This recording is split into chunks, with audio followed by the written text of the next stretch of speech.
Ian Appleyard was one of Britain's most accomplished rally drivers of the post-war era, a name forever linked with Jaguar's early motorsport triumphs. But his journey began well before the checkered flags, forged in the hum of a Lucas workshop and tempered by the trials of war. Born into a motoring family, Ian's father, Hubert Appleyard, was a director at Lucas Industries, the powerhouse supplier of electrical components to the British motor industry, including SS cars, later Jaguar.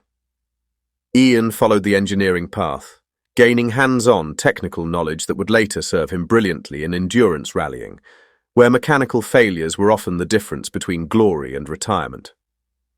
The war interrupted his motorsport ambitions, and Ian served with distinction in the army, achieving the rank of major.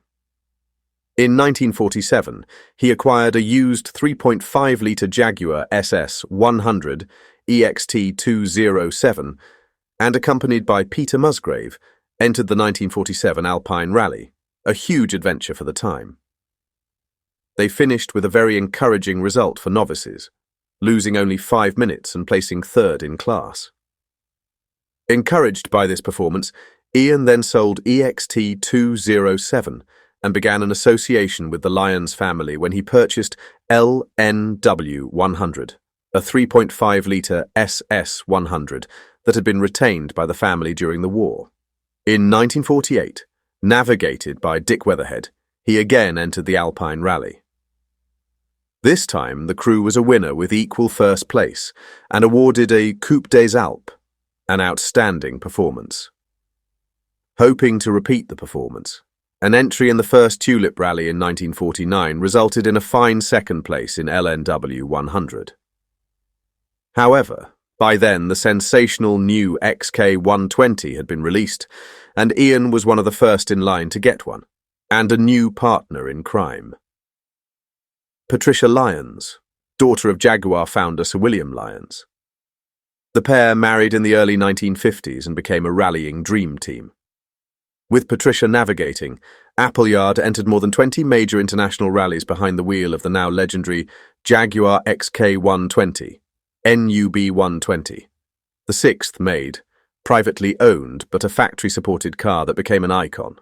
Their performance was nothing short of spectacular. 1950 Alpine Rally, victory.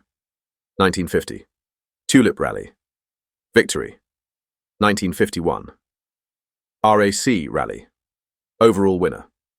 1951 to 1953 Alpine Rallies, 3 consecutive, unpenalized finishes, earning them the prestigious Coupe des Alpes, Gold Cup. 1952 and 1953 Monte Carlo Rally, strong finishes, including second overall in 1953. These weren't Sunday drives. These were brutal cross-country endurance events over snow, ice, gravel, and endless tarmac, where breakdowns, fatigue, and navigation errors could end a campaign in moments. Appleyard and Lyons not only finished, they dominated, showing that Jaguar could go toe-to-toe with the best in Europe and come out on top.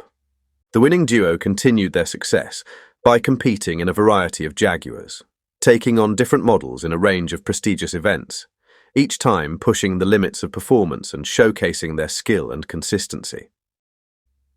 In 1953, Jaguar purchased NUB 120 from Ian Appleyard, preserving the car that had become a symbol of the company's early rallying triumphs.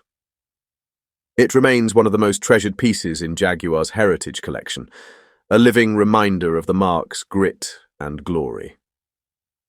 From time to time, Appleyard would be invited back to drive NUB 120 at special exhibitions and events, reuniting man and machine for nostalgic high-speed curtain calls.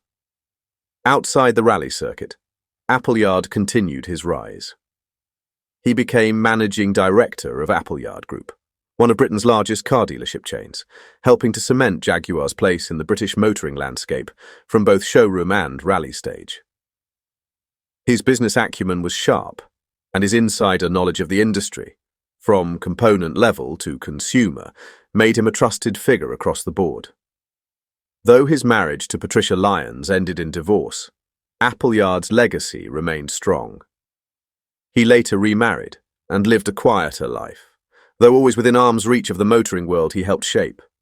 He passed away in 1998, but his legend lives on, in the car, in the record books, and in the spirit of every driver who knows that real speed comes with skill, patience, and a calm hand on the wheel. This has been a production by Curious Jag. Please like and subscribe.